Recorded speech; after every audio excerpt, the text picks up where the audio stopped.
Good morning. Welcome back to the Broadcast Retirement Network. This is BRN AM for Monday, April 22nd, 2024. At our top story today, understanding the 5 stages of grief. And joining me now to discuss this and a lot more, Andy Langford is the clinical director at the Cruse Bereavement Support. Andy, it's so great to see you. Thanks so much for joining us on the program this morning. Oh, thank you, Jeffrey. It's a real pleasure to be here. Yeah, and I should say it's the morning here in the U.S., the afternoon in the U.K. in West London. Andy, I want to start with some basics before we get into the 5 stages of grief. What is grief? How would you describe grief to, we all experience it, but how do you define grief? Yeah, absolutely. Often people find it hard to define it. The reason is because it's so unique. So we will all experience grief differently. And upon each significant loss, whether that's the loss of a person who's close to us, or whether that could be other significant losses like loss of a job or home, for instance, we'll have different experience of those, and they will also vary over time. Grief broadly is the experience that we have as a result of having a significant loss, and it's usually associated with death. And that experience can affect us, or it can incorporate our emotional side, so what we feel. It includes our thoughts and how we think. It also includes our physicality. So grief has a profound effect on our bodies in a number of ways. Yeah. It also includes how we behave. And lastly, I would say, it can also include what life means to us. And for those of us who have a faith, it can also have an influence on how we perceive the world in terms of our faith too. Yeah, and it's one of those emotions that I think we all have dealt with. You mentioned job loss, you mentioned death. Some of those things are so final and so transitional, really hard to argue with it, but there's a real sense of loss.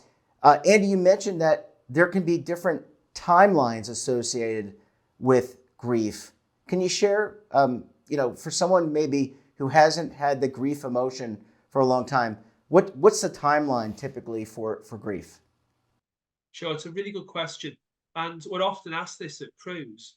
And usually it's by people who are trying to support someone who's experienced a death. And it's with a good heart. Broadly, what we say and what the research tells us is that there is no set timeline for grief. So we may experience quite acute feelings around the death of someone close, for instance, quite soon after the death. For some of us, though, we might feel quite numb because it might be a shock. It might be something we can't fully process because we're busy with other things like sorting out finances, a house, childcare, for instance, if the death has been a death of a partner. So because each experience is unique, then the times at which we have those different emotions and thoughts and feelings in our bodies, they differ too. But the other thing I would add as well is that we know that the grief we experience, it can be triggered at other times in our lives. So you might have experienced the death of someone close a couple of years ago, but then actually something today, walking down the street or on transport, or something you might smell or see or hear, something you might taste, actually it reminds you of the person who's died. And some of those experiences come flooding back. So There's no set time in terms of how we experience grief. Yeah, you bring up the sense of smell or just a recollection, and I actually personally have gone through that where I recollect a loved one or even a close friend, and you're right, it does trigger those emotions. How do you recognize? So if you're a caregiver or a family member, and maybe it's not, or an extended family member, can you recognize the signs of grief in someone who is grieving? If you don't know, for example, that they lost a job, lost a loved one, or they're experiencing, total emotional distress, can you externally look at somebody and determine if they're grieving? Sure. So I'd actually, or we at Cruse would actually phrase it or frame it in a slightly different way. Sure. So you're more likely to be able to recognize what's going on for someone if you're in relationship with them. Now, that relationship obviously varies. So the relationship I have with my nearest and dearest is very different than the relationship I've got with the person behind the counter at our local corner shop and supermarket, right? But it can still be a compassionate relationship. You know, you can still say hi to people. You can still behave in a compassionate and loving way, right? You can still be open to a conversation. And it's at those contact points when you might be able to detect there's something different. And it's then about asking what's going on for you. Jeffrey, how are you doing today? You know, communicating that you're there to listen and be available is just so important. Because actually, as we know, if we're all experiencing loss and grief differently, then a loss that you experience, it might be something that you feel actually at that time you're okay to cope with, and so it might not be so obvious. But actually, I might experience the same loss, but be processed it very differently. It might profoundly affect me at that point in time, and it's very, very clear that I am affected by it. Both of us may need support at different times, and the support we need might be different. So you know, one of the best things we would say is actually, as an individual, be open and prepared to have a conversation and communicate that you're there for someone if they need you. Yeah, and it's that empathy that is so important, and being aware and in tune with someone else's feelings and emotions. Andy, I need to take a very quick break. When we come back, we'll talk more about the stages of grief and a lot more. You're going to want to stay tuned right here on BRN AM.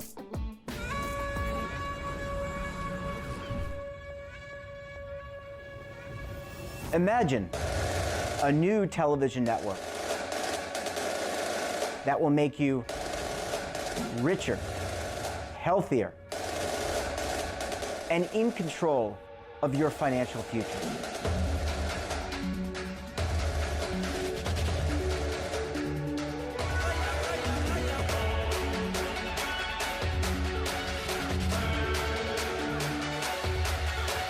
This network is for the policewoman in Nashville, Tennessee, the baker in Dubuque, Iowa, the teacher in Lexington, Kentucky.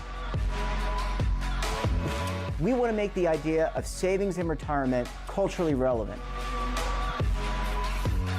But what do you see as a defining issue of the midterms, especially for the smaller businesses? I mean, they are the lifeblood of the American economy.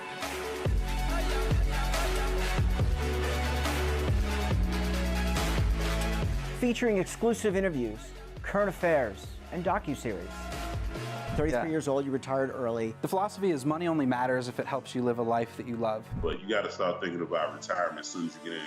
The Broadcast Retirement Network will drive very high engagement with premium partnerships.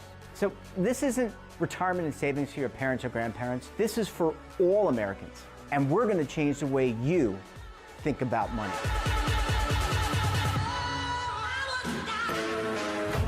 Welcome to the next frontier of retirement and savings.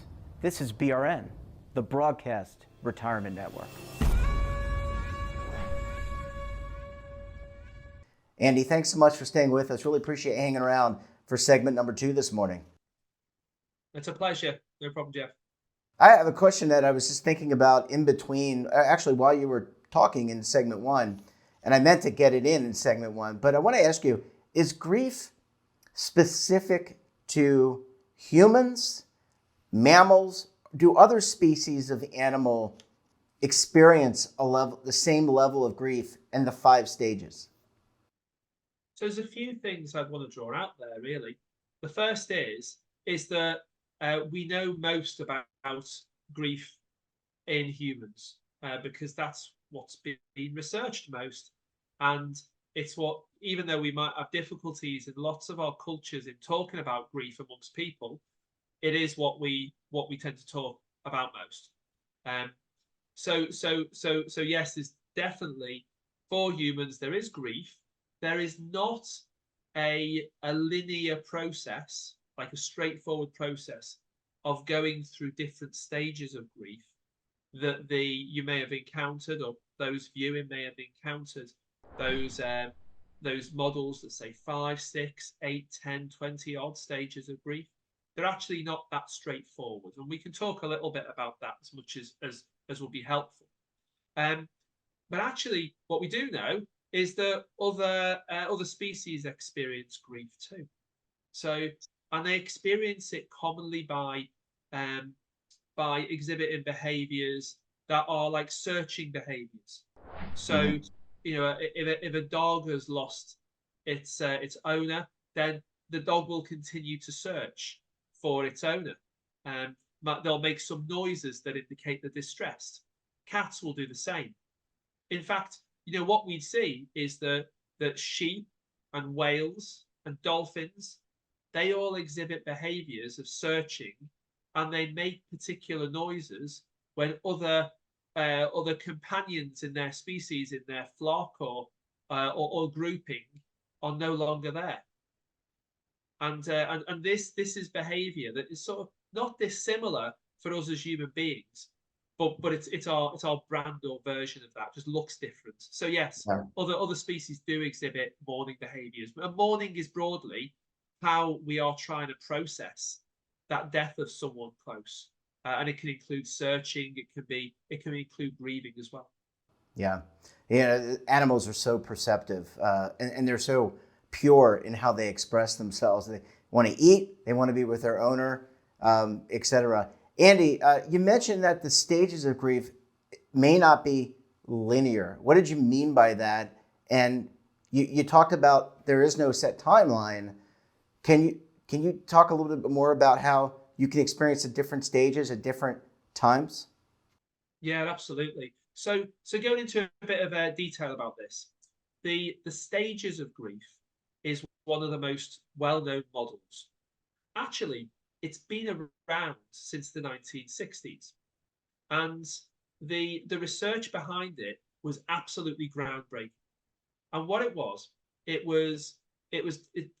based on the researchers having conversations with people who weren't grieving, but were actually approaching their own death. They were going through the palliative care process. So all of those conversations, really, really important, really vital, really rich. What they were about is someone anticipating what will happen to them when they've died and leading up to the death, and also what will happen to those people who they'll leave behind. Advance a few decades. Yeah. Sorry, go on. No, I interrupted you. Finish your thought. And what we know now is actually a lot more research has been done. A lot more people who are experiencing bereavement have been talked with, and a lot more people have inputted into this. And what we know now is actually that the way in which we experience grief is not going through one stage after another. It's more fluid than that. And we tend to broadly move between experiencing the emotions that are associated with grief, sometimes feeling overwhelmed even, and then sometimes feeling that imperative, that need to try and carry on, to do our jobs, to look after the children, to care for those we love, to pursue our hobbies and our social interests, to make sure the house is still intact. All of those things that are life things, whilst at the same time then trying to move and cater for our own emotions and needs. So we move between these two things broadly.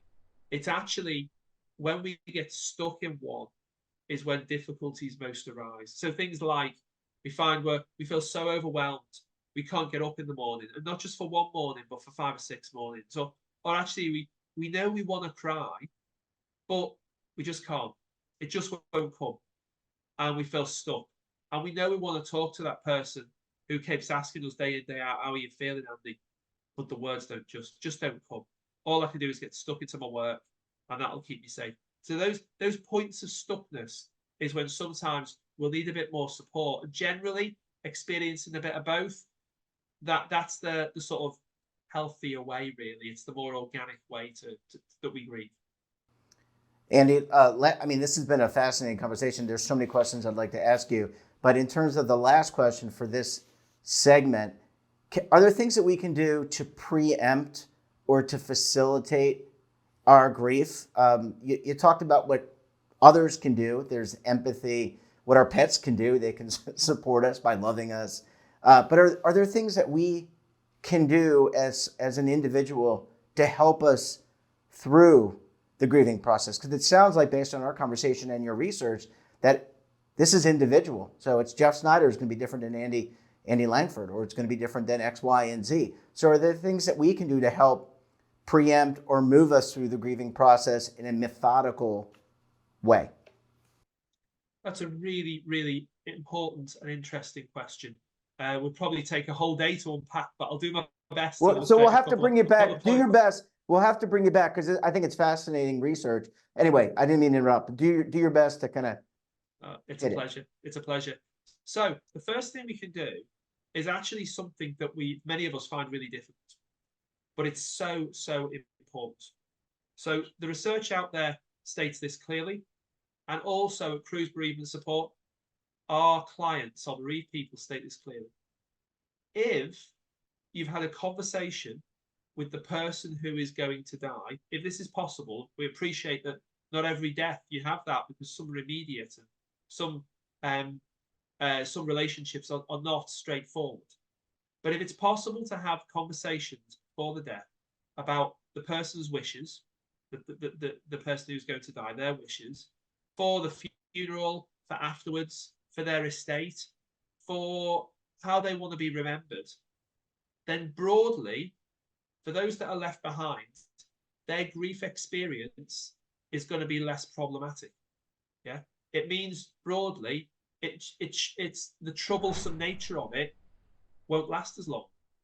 Broadly, the social connections they'll have between each other will be more supportive because there's those common understandings. So actually, even though death happens to us and we can't avoid it, what we can do proactively is make sure that those that are left behind are able to remember you fondly and not be encumbered with, yes, there'll be sadness, there'll be anguish, there'll be anger, there'll be pain.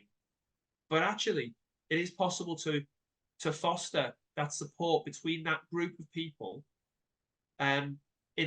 whilst you're approaching that death experience. So it's, in a way, it's empowering. It can be empowering for some people.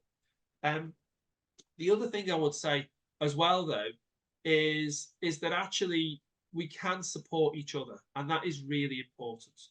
So it is an individual experience, but it can be a journey that is shared.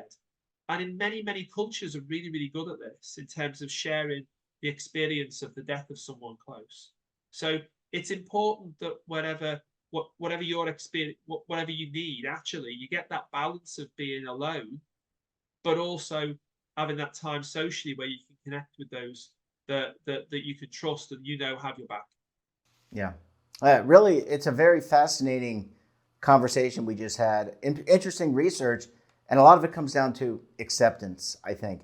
Andy, we're going to have to leave it there. We're going to bring it back because I think this is one that we will continue to explore. I think we're all interested in this topic because we're all going to experience it in some way, shape, or form. Andy, so great to see you. Thanks so much for joining us, and we look forward to having you back on the program again very soon. Fantastic. Thanks, Jeffrey. All the very best. And that wraps up this episode of BRN AM. Have a topic of interest, someone you think we should talk to, then drop us a line. And don't forget, for all the latest curated news and lifestyle, wellness, finance, tech, so much more in all in one place, check out today's edition of our daily newsletter, The Morning Pulse. Want to search our archives, check out our latest content? Well, then visit our website. We're back again tomorrow with another edition of BRN AM. We'll have a very special guest, another important topic. Until then, I'm Jeff Snyder. Stay safe. Keep on saving. And don't forget, roll with the changes.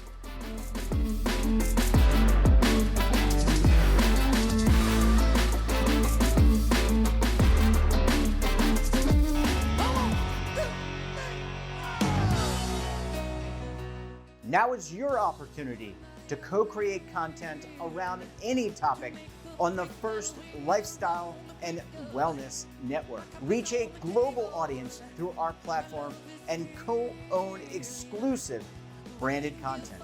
All of our programs are available on demand and also as audio-only podcasts, so you can take us on the go. Broadcast Retirement Network, available anytime, anywhere, and on any device.